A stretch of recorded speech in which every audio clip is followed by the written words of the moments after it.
Hi, everyone. Welcome to the PTI podcast. I'm Mary. I'm a psychologist that works predominantly in the NDIS space. And today I'm interviewing my co-host, Emmanuel Genie. Yes.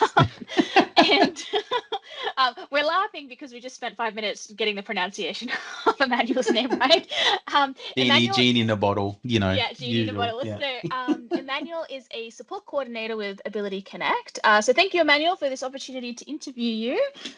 Oh, that's fine. Yeah, everyone knows. Anyone who knows me knows that I love to chat. So, how much time do you have is my issue. He is very chatty. I will agree to that. Okay, so I guess one of I mean I just want to know, like, how did you get into this space? Like, why support coordination? Um, well, I mean, for me, it was a little bit of a journey. I mean, personally speaking, I had a car accident about, oh gosh, it was like 9 years ago now. Where my original dream as a kid at that age was to be a soccer player and be professional in that space. And I had all these particular plans and potential things happening. So during that time, I guess I was able to learn a lot about what it meant to go through some sharp change, to change your life, to I've got an injury that will live with me forever. Whilst it's, relatively minuscule, I do have something that I have to consider, pain that I deal with and so on. So during that time, I was like, well, I lost some friends, I lost some, there's massive amounts of change. So I was like, well, what am I going to do now? Do you know what I mean? Like, I was like, well, hang on a second. Like, I was going to be this tradie slash soccer player or do all this stuff. And then all of a sudden it's like, well, you can't do that anymore. You can't work a physical job.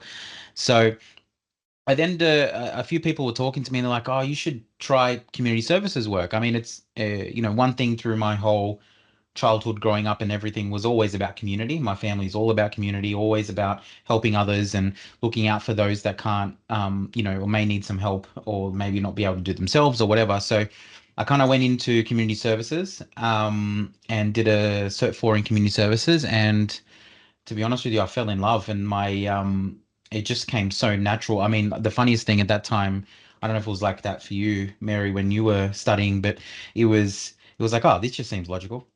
This is like, oh, is that like I thought this was just common sense. And they're like, well, yeah, it is. I'm like, well, okay, fair enough.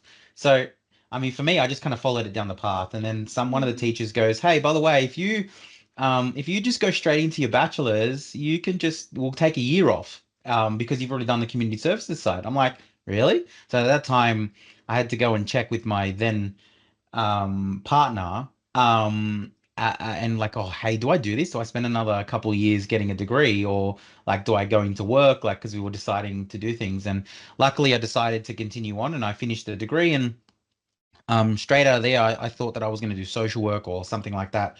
And then honestly, I was applying at jobs and I did a bunch of interviews, but the one that felt just right was when I met the owner of Ability Connect, and I was like, oh, this is my place. And then literally, now you know me, I'm obsessed, and I've literally have not looked back. It's been 7 years, and I loved well, not every moment, but I've loved it beyond belief.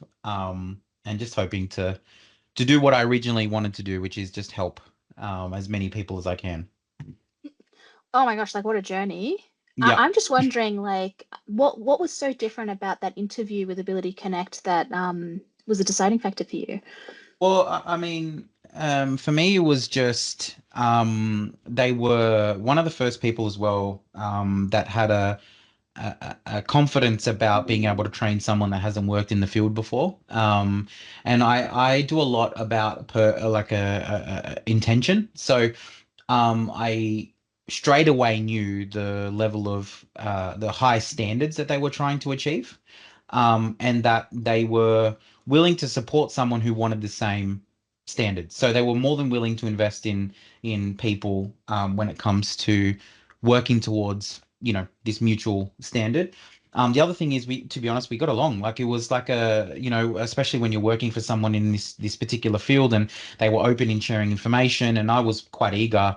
There was this one moment that I laugh about all the time. I'm like to them on a conversation, and actually, she called me on a Sunday because I was like, wow, she really like. she's into this, you know what I mean? And Mm. that for me, I've always been that person. When I was working logistics and doing my thing, it's always been, doesn't matter, just if something needs to get done, it gets done. Like it's not a, you know, and there's a purpose to it. But anyway, she called me and she's like, hey, you know, what's your experience, blah blah. And I said, look, I haven't worked in this industry before, but I've spoken to a bunch of people about this space, and I'm not an expert yet. And I remember her laughing and giggling a little bit because she's like, because I was new, Mm. and I always refer back to that one. Remember when we, and now like, you know, I'm not saying I'm the most knowledgeable person in the world, but I've obviously my knowledge has grown in the last 7 years of study and in this industry. So I don't know if that directly answers your question, but welcome to my No, room. no, no. Yeah, it's always so nice when you kind of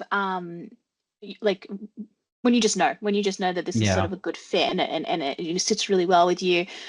Had you worked in other industries at all? Like, or was this fresh out of uni? You just jumped straight into the So NDIS? no, so look, I did do, when I say I worked in other industries, I've had a bunch of jobs. Like while I was studying, I worked at a bakery and I learned what it meant for hard work and how to operate on no sleep. So I was studying full time plus working full time at the bakery because the bakery hours were like middle of night slash early mornings. I've always been like that and I used to always Mm. do that sort of stuff. And then I went into logistics for a bit, out of uni while I was figuring out what I wanted to do, and that taught me a lot, to be honest. That was my first office environment, but that was a matter of one quick story about logistics that kind of sums up the my ability to work in ambiguous situations is the particular company sell coconut water, and we were selling fresh coconuts into one of the major retailers, and the product life of this particular product is, I think it was 8 or 12 weeks, right? Let's just say, for argument's sake, it's so long ago now, but let's just say it was 12 weeks. It takes, I think it took around 4 weeks to get here, and we were forecast. You have to order 2 or 3 months in advance. So I built out a spreadsheet to try to kind of track different different trends. So, for example, we think about summer months, people want more. Winter months, people want less. If it's hot, try to track sales that were coming, and then I had to manage that across different quantities that we had in our warehouse, but also remembering that I had like a 2 to 3 week window that consistently had to be managed in terms of appropriate stock levels. So, to me, that was a really interesting space that when I came into the NDIS, I kind of got used to the power of relationships, the power of negotiating with people, making sure things get ordered in time. You can't just go and yell at someone and think that they're going to do something for you. So my journey, like, whilst it's a little random, it kind of served a purpose. Mm, mm. Yeah. How did you find those early days, kind of working in the NDIS space? Because I know that when I first came in, like, because I had sort of just worked, your typical like psychology jobs, and then coming into the NDIS, like I found that a really difficult transition, and I'm just sort of wondering, because of the complexity of the NDIS, like how did those early days go for you? Look, I haven't changed really. I mean, when you say how did it go, I mean, it's this. I kind of haven't really changed except my knowledge, right? But the early days were, I mean, I remember them being full of energy. I mean, can I say, Mary, the times are different. Like what Mm, I was dealing with back then is not even close to um the amount of information that we actually get access to today. So mm, back when I started NDIS at that time, there was a weird phenomenon going on where there was a little button that needed to be ticked in order to give a support coordinator access to see a funding, to see in the portal funding. I remember, I think at that time it would have been like what, I'd say 2 or 3 years into the scheme, roughly. Like it wasn't, it was very early in. Um, so there's a lot of improvements that were needed. So it was chaotic, but at the mm, same time, my personal experience was like, great, I get to solve problems. Like I wasn't really mm, thinking about, oh, this is terrible, this is that. I was like, okay, these people need help, I'm going to help them. And I was incredibly energetic. I learned so much in that first 3 months. I think the first week I had about 15 to 20 files because at that time mm, there was definitely an influx of referrals to Ability Connect in particular. And I just remember going, all right, you know, this is what you need to do. They go, hey, I need you to do this. No worries. And my first thought was, well, I'm going to call everyone because I need to know who they are. Mm, And I just picked up the phone and started talking to people. I mean, that's all I did. I just like, hey, what do you need from me? How do I help? And they said to me, hey, I need this. Then I go, okay, no worries. And then I would open up the pricing arrangement, learn, and it was just a continual cycle of just, mm, make sure that the communication was as fast as it possibly could be, and at the same time keep learning, just keep going. Okay. And I was really honest with people and say, look, give me 2 seconds, I'll figure that out for you. And then I would just keep going and going and going. And I spent a lot of time, and I don't know if everyone did, um, studying after hours. Like, I need to know this document. If I know this document, I can help people quickly. And that was my methodology for even till now. It hasn't changed really. mm, mm. Again, long-winded answer. You'll get used to, when you ask me a No, no, question, I it's go on a great. tangent. It just is what it is. No, no, no, no, it's all good. So I'm kind of wondering because you have like a background in social work, obviously, Yeah, yeah. and this ethos of how to work. And I'm just sort of wondering, like, as with any profession, there are, people that are really good at their jobs and people that maybe require a little like a bit more support. I'm just sort of wondering, have you noticed like any trends in the type of like background qualifications for a person that makes like a support coordinator like really great versus not really great? Like, is there kind of a fun, like, because I don't think that there's a standard kind of educational background for support coordination. Like, does it make a difference in your opinion, or not really? Um, So, I mean, just not that this is super important, but it's my background is social science. I just don't want people to think that Mm, not that it's super important. But essentially the reason why for me is I did an applied social science background, right, and a minor in counseling. Now, the reason why I mention that is because I'll be honest with you, the the degrees over the years of bringing people on board haven't been the most important thing at all. There are certain skill sets that are super important, and you may have a higher chance of finding it in, maybe in like something like social science and social work where it's a bit more case management skill sets and so on. However, the people that succeed in this industry are predominantly organized, communicative, and passionate. Like, the attitude behind wanting and why you're here is predominantly what succeeds in this industry. So, like, degrees have never been an indicator of success. Um, I did mine because at the time, to be honest with you, I thought, and personally, I learned a lot through different how to cope with certain situations and so on. Don't get me wrong, but we've got a lot of people that have worked with us that don't have that particular background, but what they do have is either maybe there's some lived experience, or maybe they've worked in a completely separate industry, but they want to, for some reason, they want to be in a field that actually gives back to people.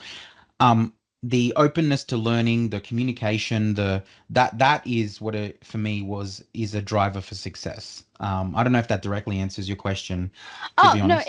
it totally does, because like I agree with this principle of like hire for personality traits, and if they don't have the sort of skill set that you require, then that can be trained. I find that training the skill set is so much easier when you have like a person who's really motivated, who's really empathetic, who has that like inherent compassion, because you can't train that in people. Like, you either have it or you don't.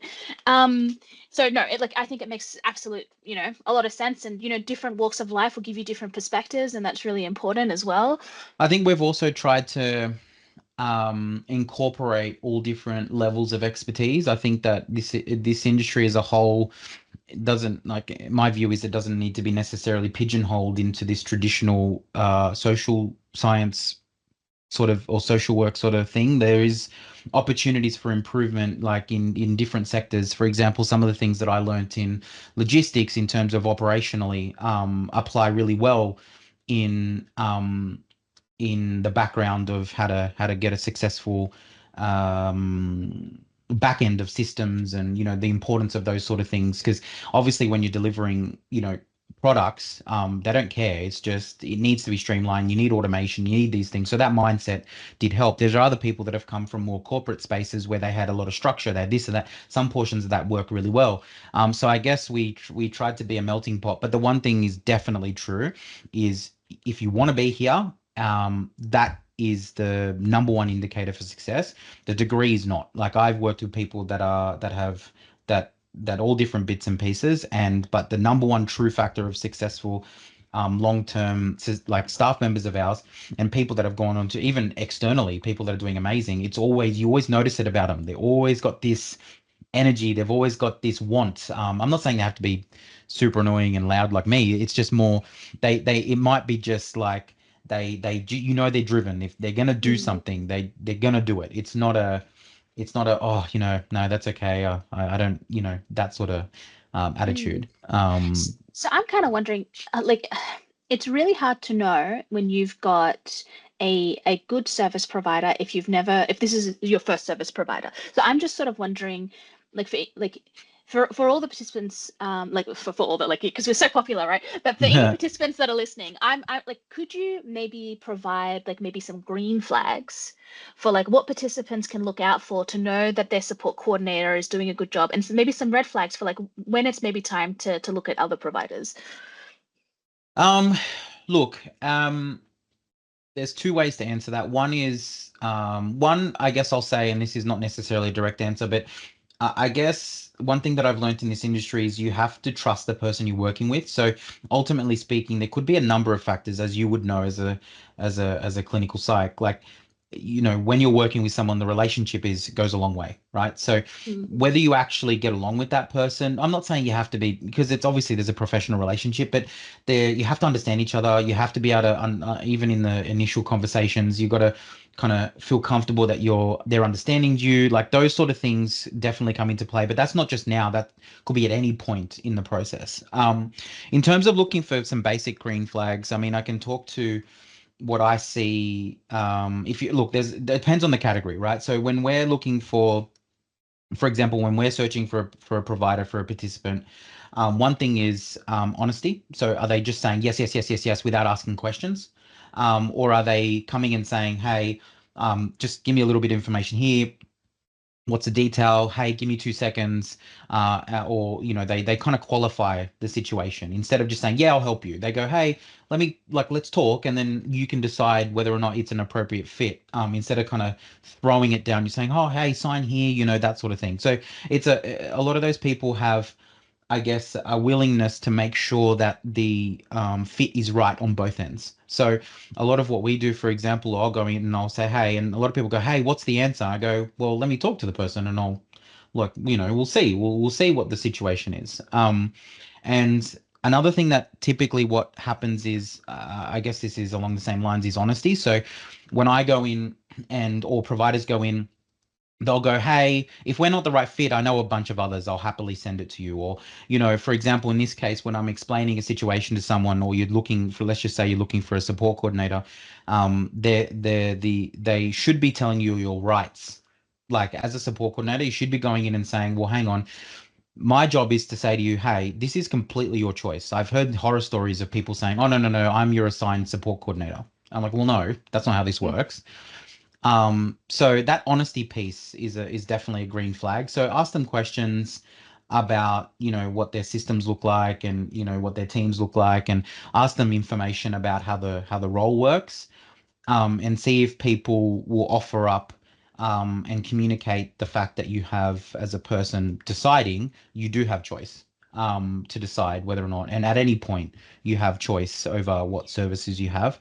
The other ones are a little bit more tricky. I mean, you can probably test people, but is communication. So everyone's going to be great during the sales period, right? Everyone's going to be great during that initial phase, but um, are they able to be communicative? Are they communicating even the small details? So, for example, are you able to communicate, hey, thank you, I received it, I'll get back to you, sort of situation? And don't get me wrong, I'm not perfect. I've made mistakes, and I'd be happily the first person to turn around to you say, yep, that's on me. That's on me. I understand. And that's because we're all human. But I mean, if I was to give you a couple dot points, it's they're honest.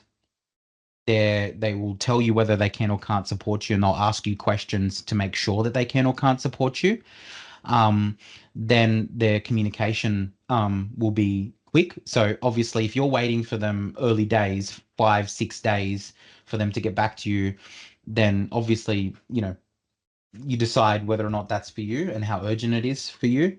And then the third one is the relationship. I think people underestimate the power of a strong relationship. I mean, obviously you want them to deliver, but you got to feel comfortable with who you're working with. Look, there's a lot of contention at the moment on whether or not a provider needs to be registered, and if does that mean that they're quality? And well, I mean, it's up in the air. But I guess if you think about, um, are they offering you options? Are they offering you details of what those options look for when you ask them questions? Um, so, for example, if someone asks, say, "Hey, I need an OT," they go, "Hey, okay, cool. I'll send you a bunch of different options for you."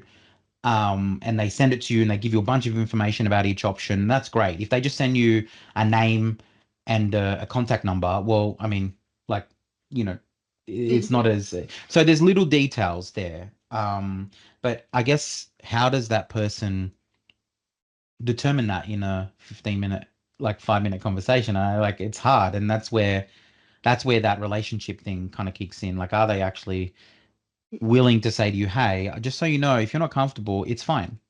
Do you know what I mean? Like it's Yeah, yeah. So okay. it sounds like like it's a gut instinct sort of thing, and also that like a reminder to the participants that you can leave at any time. You don't have to stick with any provider. You have that choice to pick and choose providers that you feel like are working for you essentially. Yeah. Um, Because yeah, things will ebb and flow. That's the other thing. Like depending on what service you're looking for. I mean, if you're wanting a plan manager to be available every second of the day, well, that's not just how that works, right? So a plan manager is not going to be that person you go to and ask questions, 40 times a day. In some cases, the port coordinator may not necessarily be that. But I mean, to be honest with you, I think if people are unsure, the first point of call is getting your support coordinator right. If you don't have access to a support coordinator, I definitely would suggest reaching out to your LAC and then going through that mental process of saying, well, are they being honest? Are they giving me options? Ask them about their cancellation policy. Ask them about different little, like, what is, even maybe you know the answer to something, but you ask them anyway to qualify whether they're being honest with you. Do you know what I'm saying? Or, and whether or not you're actually comfortable to share your story. And if you are comfortable to share it with them, that's a good indicator because it means that you feel this trust with them as yeah, well. and it sounds like there really should be a very easy flow of information from the provider to the participant. Like it shouldn't feel like you're pulling teeth. They should be more than happy to provide information, and if anything, they should be initiating that sort of portion of that conversation because, like, just as like it just makes sense. Why wouldn't you sort of be open and transparent with your participant? Like you're setting up your expectations, what you can and can't do. So yeah, so that makes a lot of sense. Um, so one of my personal gripes is that we get asked as allied health to write progress reports. Now, I don't mind writing progress reports. That's fine. My issue is, oh, you know what? That's a total lie. I don't like writing reports. It's just sort of like what I need to do. But like I think one of the great frustrations for me, and I hear this echoed a lot with my allied health colleagues, is that we'll go through all this effort to write a progress report, and our main goal is to help sort of like get that funding for that participant that the participant is asking for. um and I'll find that sometimes I'll write one report one way and I'll get like the report will be successful and the participant will get the funding that they needed, and then I'll literally write my next report in the exact same manner, and then it's a completely different outcome, and the in fact we don't have any funding at all. So and I find that like I know like I try a whole bunch of different ways to write these reports. Sometimes I add this information, sometimes I add that information, and I'm just sort of wondering, okay, like Emmanuel, you see it on the front lines, like what advice can you give to allied health providers on how to, on like what they need to include in their progress report to increase the likelihood of that report successfully getting funding for the participant? This is it's a complicated question, but I think there's a few different factors here, and I'll just preface this conversation with a few points. One, the NDIS is an ever-growing, vast, rapidly expanding um, system, we'll call it. Um, you've got a new, kind of world first program that's kind of went from 0 to 700 and I think 750,000 participants in about 9 or 10 years. With that comes a large influx of workforce for the NDIS themselves, a lot of adjustments, and an unprecedented, unplanned and unprecedented amount of cost with the expansion, right? So there's a lot that's going on. So if you were a business and you had, all that amount of growth, how well would all your staff be trained? So there is a delayed time between, and anyone who's built a long-standing, sustainable organization will know that time is your best friend when it comes to building sustainable practices and skilled staff, and especially in a sector that's virtually new, basically. So the reason why I mentioned that is a few things. One is some of the responsibilities on the agency, and some is on us as providers and obviously participants and so on. So there's a joint responsibility here that we're molding this beautiful program into, and we are still in that transition phase. So when you're talking about reporting and you think about those two things, you think about the fact that the planner you're speaking to may not necessarily be an allied health professional. They may not understand the what you're actually saying. Now, you also think about the fact that they're inundated at the moment because of the growth. So they may read a million reports. So and I think it was mentioned by, I can't remember her name, the previous minister, and saying that it's just not quoting me here or quoting her, but it's not, for lack of a better word, not sustainable to read the amount of reports that are coming through. It's impossible. Like the amount of information retention and decisions that have been needing to be made, it's quite a challenging task. Now, I'm not saying that that's, it's just a reality. So when I talk about reporting, right, and I give feedback and things that I've seen, is things that I know that work, and a couple of things that people underestimate. And this will be extremely contextual. So don't think I can give you a blanket statement, because certain participant situations will require little variances or additions to communicate certain aspects. And there are obviously definitely things that need to be linked back to when it comes to legislation and understanding of data and all that stuff, which I'll mention. But one of the primary things that I see is I get these amazing reports, right? And I get these support reports from these people that are clearly incredibly experienced and knowledgeable, and they're linking to all of these resources and so on. But the amount of words that have to be read to understand what it is that you're trying to ask for is incredible. Now, if I think, and I've always said this, and it's a little bit of a hot take, that I actually don't think that a support coordinator needs to be an expert in people's diagnosis, for example. They just need to understand what that person needs and what the NDIS needs, and match them up in terms of making sure that everything is I'm obviously being a very simplified thing. For me, it's a similar concept. You need to think that that planner does not know anything about the NDIS. They don't know anything about the participant. And what they're looking for is, what is the problem? What is the recommendation?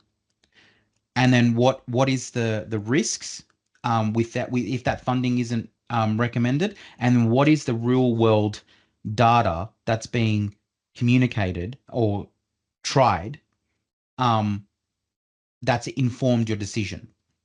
So that to me looks like a lot of formatting, like beautiful formatting, like tables and colors. And I know it sounds really simple and stupid, but your first statement should be, if you're asking for funding, let's just put it into context. Let's just say you're asking for funding, you don't have enough, and there's a lot of things going on. You need to tell them, that's the first thing that they need to see, is they need to understand that that is what you're doing. Now, whether that comes from the support coordinator or the reporting, I think personally it needs to be aligned across the board. There's no point telling them a like listing all the positive things that are happening, for example, and like when your sole thing is, we need to sort out, and this is why we need to sort out the funding. issue. So formatting for me for one, and how you lay out your report is super important. If you're going to put lots of evidence and lots of things, you can put them in there. Just put them somewhere where you can refer to, right? So that it's there, but it's there. You've kind of done some kind of executive summary of the situation, dot points of the key risk factors and things that you're trying to apply, and you make sure that if and what we apply is we have a person read it that has no idea about the situation. So we actually have a third party internally, an external person, read the report and not know what the hell's going on. And if they can't figure out within the first couple of paragraphs what the hell you're asking for, it's not enough. It's something has Mhm. to change. So we take that approach so that and look, for right or wrong, it's been fairly successful. A lot of in terms of formatting, tables are amazing, colors are amazing, risk matrices are amazing. Photos, videos, those sort of things that can take away from the words, and show what's happening has been quite helpful. I mean, that's the first part. Um, I don't know if you wanted to ask me anything about that section, or I can keep Oh, no, no, ranting. no. Like, so, because I have heard sort of the need for like more streamlined formatting, and I got to say that when you mentioned that, I started putting red, Hmm. like I started putting in all these tables. So I definitely I found that it was a lot easier to even personally, like even though I've written the report, be like, oh yeah, bam, bam, bam, like here are the really important parts. And I'm just, I guess, yeah, I mean, like, what else should we do? So we got the formatting, we've got the tables. Any other Yeah. advice? So the other one is a little harder to, and this is more contextual. So just from a basic standpoint, you talk about basic formatting, those sort of things are super important. Like a lot of people misunderstand it. Now, the second thing is, so you've laid out you've clearly identified the problem, what you're suggesting is a solution. You're talking about potential risk factors if this particular solution isn't being implemented. Um, and you're then providing some evidence. The evidence to me is an interesting part, because you need to cover and like I think you also need to understand the NDIS is an insurance agency, and they need to. I guess there's certain criteria within the legislation that kind of needs to be met. Like you talk about value for money, reasonable, necessary. These common things that I see that aren't being addressed, and often what happens is we've got this beautiful report, but there's no real evidence, if that makes sense. So an OT or a psych or a speechy has come in and said, "Hey, this person needs this because I've determined this," and they've done, assessments and stuff, right? And I go, "Fine." In some cases, that's great. Like, and that could be it. But in those more gray areas, which is I think is what happens here in these reporting, where you go, "Hang on, I've just said the same thing twice, but like in one case you funded it, in another case you haven't," is what you're going to see a shift towards, and it's been happening, and we've been operating this way for, gosh, like 8 7 8 years, like since the beginning of time, is the evidence and the data is actually more important than the report. So the amount of incidences, let's just talk from a behavioral perspective, to suit your, I guess, your expertise. But if you have a person with a number of different behaviors of concern, firstly, you need to identify how often they happen. What's the potential impact of that particular behavior? Is it even worth addressing? Like, how big of an impact is it actually having on their life? Is it impacting their independence, or is it impacting other people's safety when supporting them? Things like that. Like, are we addressing because we think we need to address it, or is it an actual problem? Mm, Now, in order to do that, obviously, there's logs of, how many times, like if it's absconding, for example, and that person can't, that can't make decisions for themselves or whatever, you're obviously just logging how many times they abscond, how many times it occurs. Now, the second part to that is how many strategies have you tried? So, and how many times have you tried the strategy? To go before you. I'll get to that in a second. So sorry, that welcome to my brain. So you're logging how many times it's happened, what strategies and how many times they've happened, how many times they've been successful, how many times they haven't, and then also the incidences themselves. So let's just say they've absconded, you've just followed them, log it every single time. But then but then you've now this person has done it, and all of a sudden they've nearly, or they've fallen over, or they've hurt themselves, or there's some kind of, I'm not going to say something super dramatic, but maybe they've been taken advantage of or whatever. You have to log all that, and you take all that into consideration, um uh, when you're recommending your services, if that makes sense. So the actual data that you're showing should I've lost my train of thought for a second. It was a super impactful point, but welcome to ADHD Brain with Emmanuel. There's a noise in the background. I'm like, oh no. That's okay. Take your um, time. so that data that you're collecting, and showing the process between incident logs, what happened, kind of informs you on whether or not, and what the purpose is of the recommendations that you're providing. Mm, mm. Do you Yeah, know what I so mean? that's a very clear link from the data that you're collecting to the funding request. And I've heard you Yes. say this before, and I'm going to say that I've changed the way that I collect data now. Yeah. Um, and it's kind of like sometimes it's just purely about changing the wording of exactly what you're trying to capture. Just kind of always keeping in the back of your mind, like what am I going to be requesting? Like what is the primary issue at the moment, and how can I collect data about this specific thing? Because I've also found that like obviously staff, if we're talking about like SILs, for example, and SDAs, like they're very very busy focusing on their clients and providing for them. So if you're going to ask them to take a moment out of their day to complete this data collection, you got to make sure that it's concise and straight to the point. And if they've got 15 sort of behaviors that are problematic, picking the top three that are the most problematic and just getting them to report on that. Um, Especially if they're kind of like usually the primary ones that are happening all the time, because I find that like these forms get really really long and really hard to navigate. And I guess that's just my perspective. I'm just sort of wondering, what do you think about that? Would it be better to just try and capture the 15 behaviors? I mean, sorry, I was caught in a thought while you were saying that as well. So I'll kind of answer you, because the way I see this is it's a journey, right? So you know how, let's just say you've captured all this data, the particular behaviors, the amount of so that informs, like you said, it, like we were talking about, it informs your recommendations as a clinician, right? But when you're thinking about the recommendations, you're what happens is the NDIS isn't just this endless bucket of money, right? So there needs to be a purpose. So it's not just a reaction. In a lot of cases, we need to be, as a community, and this is where I say, the initial portion of what we're talking about in terms of formatting and that sort of thing. To be honest, a portion of that is, of course, us, but also time that an NDIS planner can take to actually understand the situation. They don't have it. There's some organizational and operational stuff that needs to be adjusted and blah blah. And I know there's this, which I'm sure we'll get to in a future conversation, about the ICANN assessment and whether or not that's going to suit the situation, because they're Mm-hmm. standardizing. But then I go to, okay, let's just think about data recommendations and a neat report.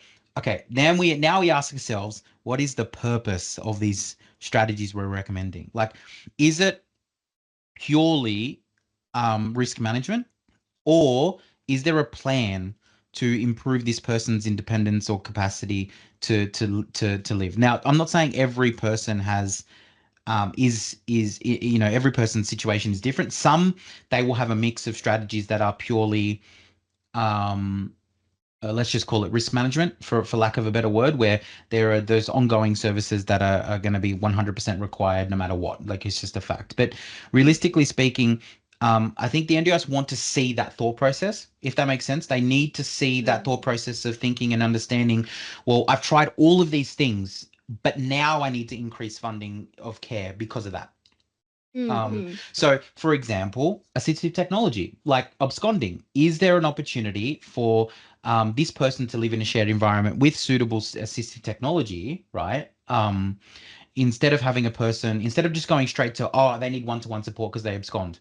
No, is there an opportunity to have certain technology, or a certain environment that suits their particular challenges, unique to their scenario, of course, that would solve the problem. I know I'm just using assistive Mm-hmm. technology as an example here, but that they need to see a holistic thought process about what it is you're trying to achieve. And then and again, it come back to the idea of, what's your purpose? Are we trying to Is it just pure risk management? If that's the case, then that data becomes even like that data is Mm, perfect because we've just shown we've tried all of these different bits and pieces.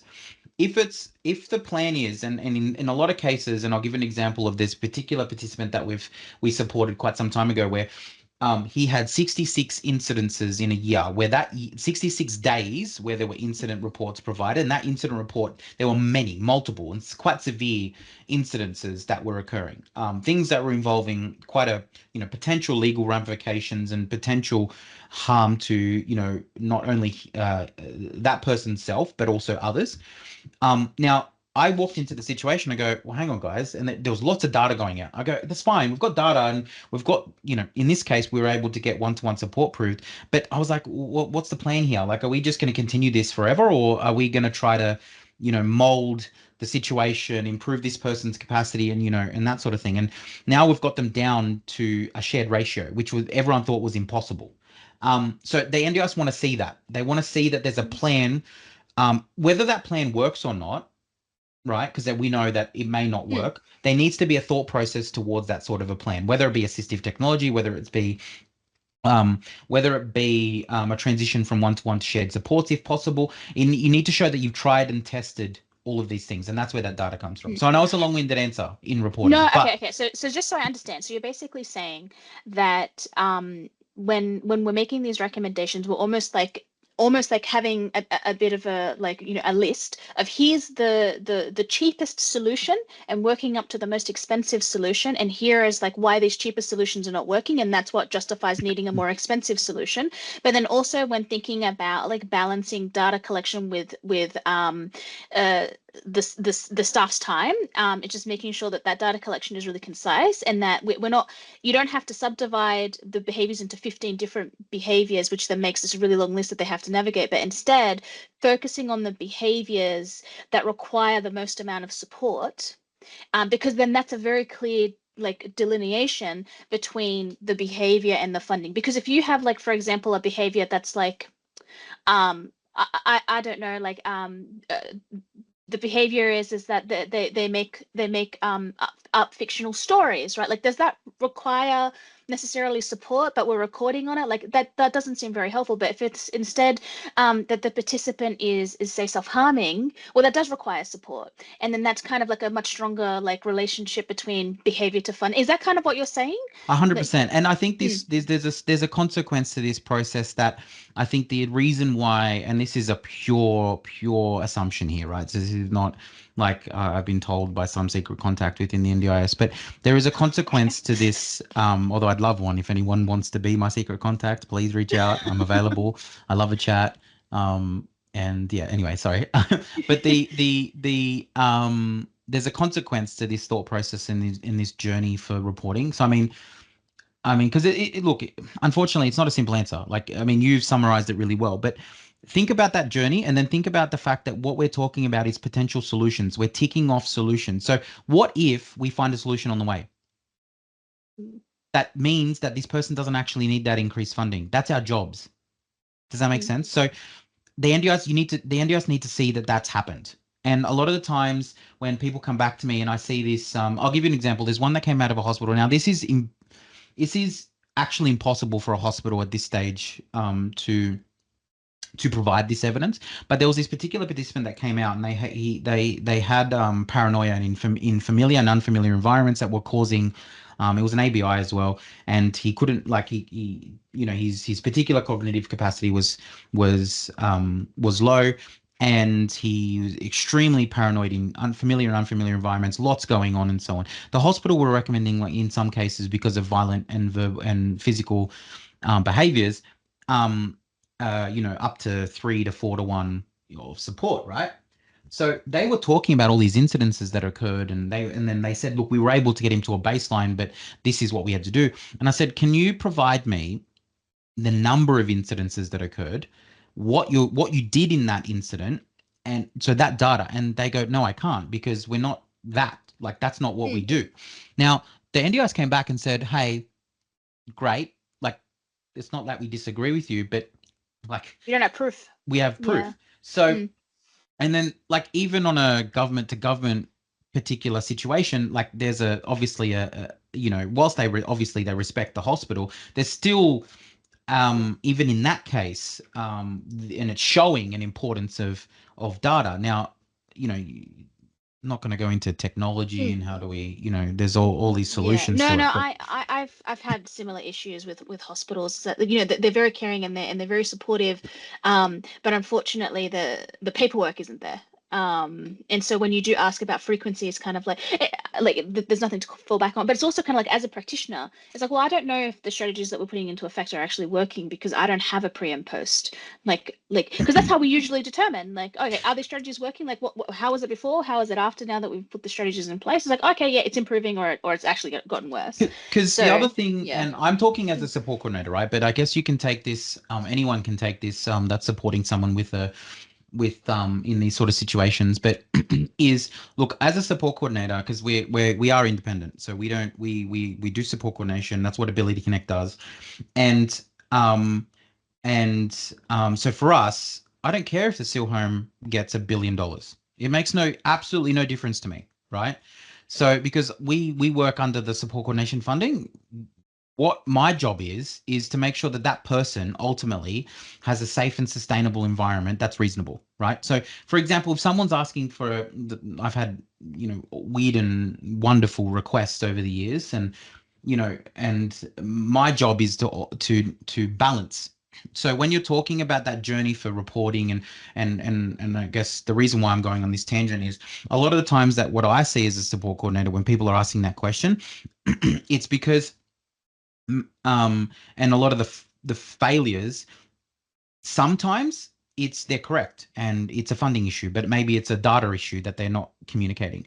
So other times I go in, but hang on, why don't you just do this? And they go, oh yeah, that's right. And then there is no It's a need. training issue. Yeah, yeah. There is no need for. So I think right now, and this is why I preface this long rant on this topic, is because the NDIS and the industry as a whole they're not aligned. No one's aligned in understanding, all the different little nuances. And I guess that's why they're trying the ICANN assessment. And I'm not super familiar with it, although I'm learning as much as I can on what it looks like and what the impacts of that holistic needs assessment is going to be. But which I think is like mid next year where it's coming out. So it'll be interesting to see what that looks like. I think it's like a 2 or 3 hour assessment of multiple questions. I think the version 6 or something. Mixed reviews at the moment, but ultimately, I guess for me, when it talks about reporting, the reporting question is a lot of the basic things that you can get right is the formatting and those sort of things, Yeah. because you got to make sure the planner can actually hear you. Then the second part is going on that journey, like actually understanding the participant and going on the journey and saying, what the hell is it that is happening here? And then offering a multitude of solutions that can be resolved. Now, there's one thing that we're missing is those families and those participants that don't have an opportunity to provide data, in some cases where they may not have access to a support coordinator, because I'm talking as if they have a support coordinator in this case, right? So a lot of these directions should be organized with support coordinators and so on. But the more allied health providers that would, naturally think the same way, a lot of the people that do that journey and they document that journey and they keep it in a nice, neatly packaged, communicated report with risks and options and different bits and pieces that have been tried. And in some really complex cases, a transition plan. Everyone undervalues the power of a transition plan, on saying, hey, they're high risk now, but there's a chance that they could get to shared. There's a higher chance you're going to get that transition plan approved. Because again, it's about that same concept we've been talking about, is show them like we're willing to. It's a negotiation. It's not a So you're blanket always statement. thinking about how to How reduce do we the reduce? How do we expense. make this Yeah. sustainable? Because I mean, the Mm, scheme does need to be sustainable. That's a fact. It's not like we can just throw money at the problem. Because what is one-to-one support going to solve every problem? No. Like, mm.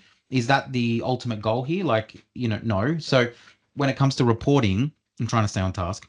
When it comes to reporting, for me, it's that thought process behind it, but also those I guess key talking points about formatting, the layout of the and making sure it's really easily read. Then then utilizing the data and real world evidence and a multitude of options and strategies that have been documented in terms of how frequently they've been tried and failed and so on, to then Mm, feed into your recommendations, and then ultimately your risks, obviously. mm, Because look, I've tried all this and these are the risks, and obviously this person's fallen X amount of times. Like I can't, um, you know, um, and the only other yeah. last point is understanding legislation, because sometimes people think, oh, it's reasonable, they just need it. Well, I know, but you have to apply that to legislation. Like, is that what the NDIS is actually for?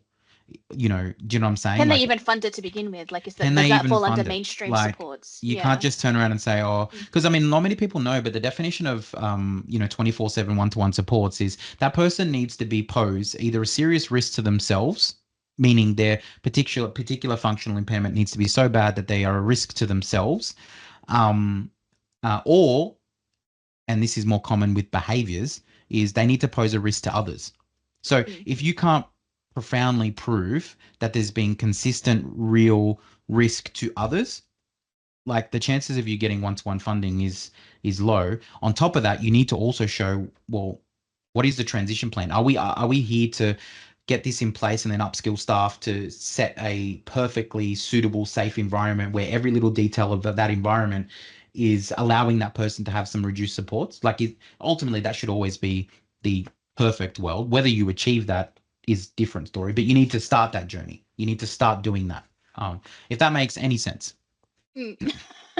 Yeah, you've certainly given us a lot to digest. Um, Yeah, sorry. It's no, no, no, no. I think there are definitely some actionable steps here. Like let's fix up our formatting. Let's simplify these reports. Let's make sure that the way that we're collecting data is is efficient. And that we're creating that very clear line between the data that we're collecting and the funding that we're requesting. Like that has to make sense. Um, and yeah, I think what I'm hearing is almost in a way with these reports is that like in a way less is more. Like we don't need to make them overly convoluted, and just like purely keeping to what is absolutely necessary for them to know, and just keeping it simple. And then really the bulk should fall on under like the data collection, which really is just going to be represented in a single table or a simple graph. Um, so no, I think And I the, think the the the yeah. only thing I'll quickly say is I just want to make sure that it's I'm not like, obviously there's going to be outliers with anything, right? So I'm not Mm, saying that, but I think ultimately the viewpoint, and I mean ultimately the role of a support coordinator is exactly what I just described. That is my role. My role is to make sure that that is being thought about, and can be communicated appropriately. I am that link, right? And don't get me wrong, I've been doing it for 6 or 7 years. So again, you've got that idea of, the industry is still young, and there's not many support coordinators that have done it for 7 years. There's not many of them, right? mm, But mm, that is a true fact. And there are complex cases where the facts are the facts and one-to-one supports are needed. That is true. That is definitely true. But even in those cases, and there's one that I'm thinking about right now, is even in that case, there are negotiations and considerations that need to be met because the legislation is what it is. Now, I'm not saying that people shouldn't rally to change it, and there are going to be situations where there are gaps and things need to be changed. I agree. But you should always be thinking about creative solutions. It's not just about, if I can give a final statement, it's not just about funding. You need to think about creative solutions as well. You can't, like, through that process. Because maybe, what if funding's not the answer? mm, What if there's a technology solution, that is the answer? Like, there is situations where I've come in and said, hey, why don't you have you thought about this? They go, oh, mm. do you know what I'm saying? Yeah. um Okay. and yeah, sorry, I won't go on anymore because I'll literally talk about this for about 4.5 No, days. it's very clear that you're very passionate about this topic, so thank you for sharing your Or just knowledge. the industry as a whole. I love it. Like, I've been obsessed with it since day one, to be honest. So Mm. Well, thank you so much for this opportunity to kind of get your perspectives and for all of your feedback. And for the next episode, if our viewers want to give us a little bit of an idea of what they'd like to hear, that'd be very welcome. So thank you, and we'll see you next time. thank you everyone. Bye.